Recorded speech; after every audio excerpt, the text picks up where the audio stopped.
नमस्कार।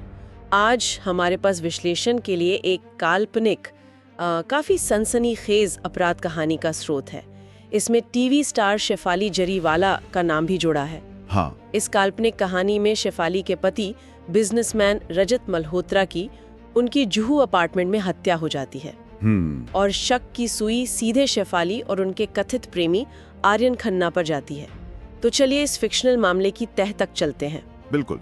ये कहानी मतलब इसमें ग्लैमर है, कथित बेवफाई, हत्या, रहस्य, वो सारे तत्व हैं जो क्राइम फिक्शन में होते हैं। हाँ। यहाँ जो दिलचस्प बात है वो ये कि कहानी कैसे एक जानी मानी हस्ती की निजी जिंदगी के एक कथित प्रेम त्रिकोण को इतने खतरनाक मोड़ पर ले जाती है, जैसा स्रोत में बताया गया है। ये फिक्शन का एक अच्छा उदाहरण है। हाँ, और कहानी की शुरुआत भी काफी नाटकीय है।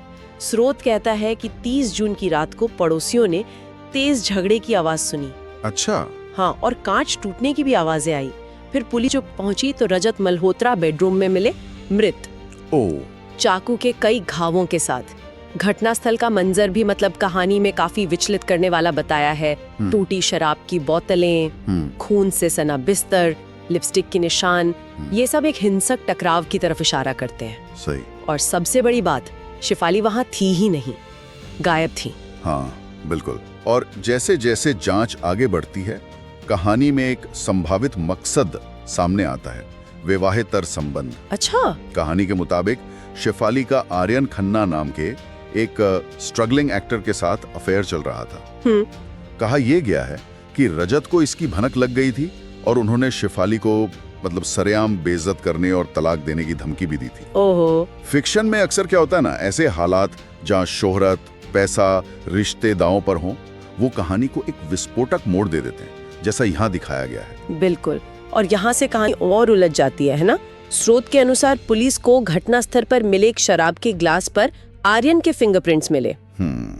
सिर्फ इतना ही नहीं, शेफाली की अलमारी से एक ब्लेजर मिला जिस पर आर्यन की कलोन की महक थी। ओके, ये तो काफी सीधे सबूत लगते हैं कहानी के हिसाब से। हाँ, और बिल्डिंग की सीसीटीवी फुटेज भी है।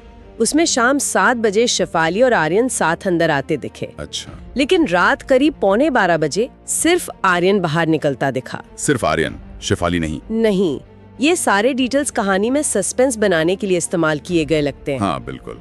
और फिर शेफाली की गुमशुदगी का क्या हुआ, वो कहाँ मिली? कहानी आगे बताती है कि वो अगले दिन लोनावला के एक फार्म हाउस में मिली। लोनावला में? हाँ, उनका कहना था कि वो भारी दवा के असर में थी, सदमे में थी, उन्हें हत्या के बारे में कुछ याद नहीं। अच्छा। लेकिन कहानी ये भी इशारा करती है कि उनके बयानों में काफी विरोधाभास मिले, जिससे जांचकर्ताओं का शक उन पर और गहरा गया। तो ये एक तरह से अविश्वसनीय गवाह वाला एंगल कहानी में डाला गया है। हाँ, कह सकते हैं। तो इस काल्पनिक मामले में फिलहाल पुलिस किस नतीजे पर पहुंची है? देखिए, जैसे इस काल्पनिक कहानी में बताया गया है, मुंबई क्राइम ब्रांच ने आर्यन खन्ना को तो गिरफ्तार कर लिया है। हाँ, हत्या के आरोप में। हाँ, हत्या के आरोप में। और जहाँ तक शेफाली जरीवाला का सवाल है, उन पर साजिश रचने और सबूत मिटाने में शामिल होने के आरोपों की जांच चल रही है। ओके। कहानी ये भी बताती है कि उनकी जमानत याचिका भी खारिज हो गई है। पर याद रखना जरूरी है कि ये सब पूरी तरह से स्रोत में दी गई काल्पनिक कथा पर आधारित है। हाँ, ये बात तो है। ये देखना दिलचस्प है कि कहानी कैसे सबूतों के जाल और जांच प्रक्रिया को दिखाती है। हाँ, और कहानी में एक और परत भी है, मीडिया वाली। अच्छा, मीडिया का क्या एंगल है? बताया गया है कि मीडिया इस केस को ब्लू बटरफ्लाई मर्डर कह रहा है। Blue butterfly? हाँ, शेफाली के पुराने हिट गाने कांटा लगा के बटरफ्लाई टैटू के संदर्भ में। ओके, समझ गया।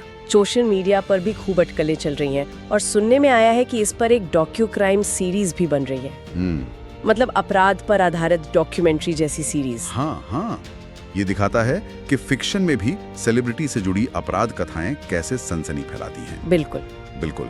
इस तरह के नाम जैसे ब्लू बटरफ्लाई मर्डर अक्सर कहानी को जनता के लिए और यादगार बनाने का एक तरीका होते हैं, चाहे वो असल जिंदगी हो या फिक्शन।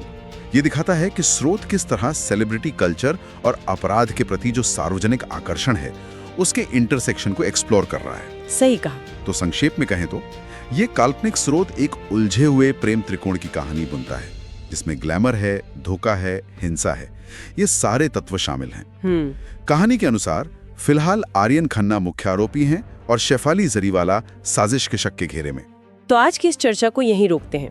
ये काल्पनिक कहानी एक सवाल पाठक के जहन में छोड़ जाती है कि क्या शेफाली इस खतरनाक खेल की मतलब एक शातिर खिलाड़ी थी या फिर महज हालात का शिकार एक मोहरा। हाँ, ये सोचने वाली बात है। ये एक विचार है जिसे स्रोत पाठक के सोचने के लिए छोड़ देता है।